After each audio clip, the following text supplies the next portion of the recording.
And everyone that hath forsaken houses, or brethren, or sisters, or father, or mother, or wife, or children, or lands, for my name's sake, shall receive an hundredfold, and shall inherit everlasting life. I've come to realize that there is a system in the spirit that helps to sustain you even while you fulfill the purpose of God for your life. I was listening to the stewardship service while Broshas was talking about the price you need to pay to bet the purpose of God for your life. Was talking about discovering it. Was talking about building according to pattern. It says that everyone who had forsaken one thing or the other for my name's sake. Believe you me, it takes audacious faith to forsake certain things to pursue what God has called you to do. It says that everyone who had forsaken houses, or brethren, or sisters, or father, or mother, or wife, or children, or lands. This place is not literally talking about these things. It's just talking about things that are so dear to us. Things that are so close to our heart. Things that are like, when you leave them, it's like leaving a part of you is leaving you. It says that when you leave things like that for my sake, it was talking about the price to pay. That is, there is nothing God has called you to do that will not take something away from you. There is no assignment that God has called you to do that will not take something. And most times, all the time, every time, there are things that we have placed price upon, things that are priceless to us. Looking at Father Abraham sacrificing his son to enter into a bigger level of glory, to experience something more than just the son. Because when God was saying that in your seed shall the whole earth be blessed, he was not really referring to Jesus Christ. So it was not really that Isaac, but he had to lay down Isaac to enter into the plan of God. And he opened the channel, and we are here today because a man obeyed God. He paid the sacrifice. So there is nothing that is so dear to you. Something like changing of location, leaving a job, leaving a relationship, facing an entirely new course from where you have been. And God is saying, enter into that place. That is where I have prepared a lot of things for you that will usher you into the destiny that God has given unto you. It says that, for my name's sake, they shall receive 100-fold and shall inherit everlasting life. I have realized that there is nothing you forsake for the sake of Christ that you don't reap. Like, you don't reap 100-fold. You will reap double of what you have left. And many times, even if it is literally these things, father, mother, wife, I told you there is a system that sustains us, even well with the purpose of God.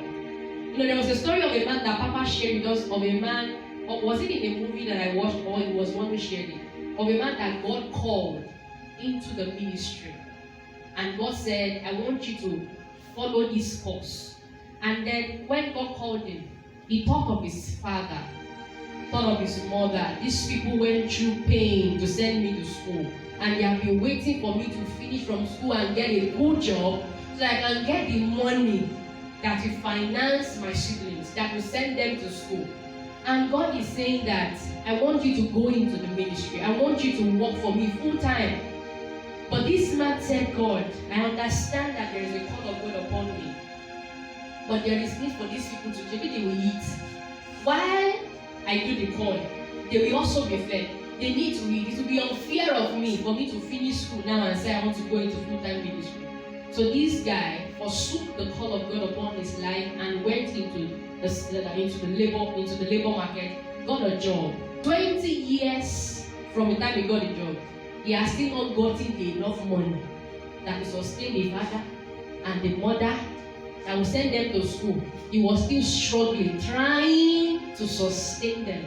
Meanwhile, God already created a system that will sustain them effortlessly. But he forsook that to get a job. At the end of the day, even the job, after 20 years, actually living at River.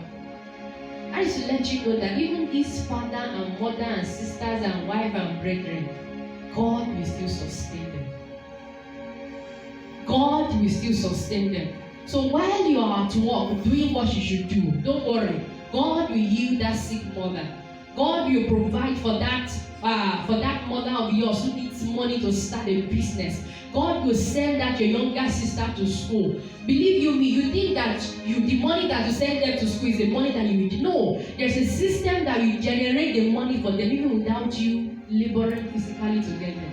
There's a system that can get that money. Please give me 2 Timothy 1:12. For which cause I also suffer these things. Nevertheless, I am not ashamed, for I know whom I have believed, and I am persuaded. Alright. I need King James Version. Mine is NIV. That's why I don't want to read.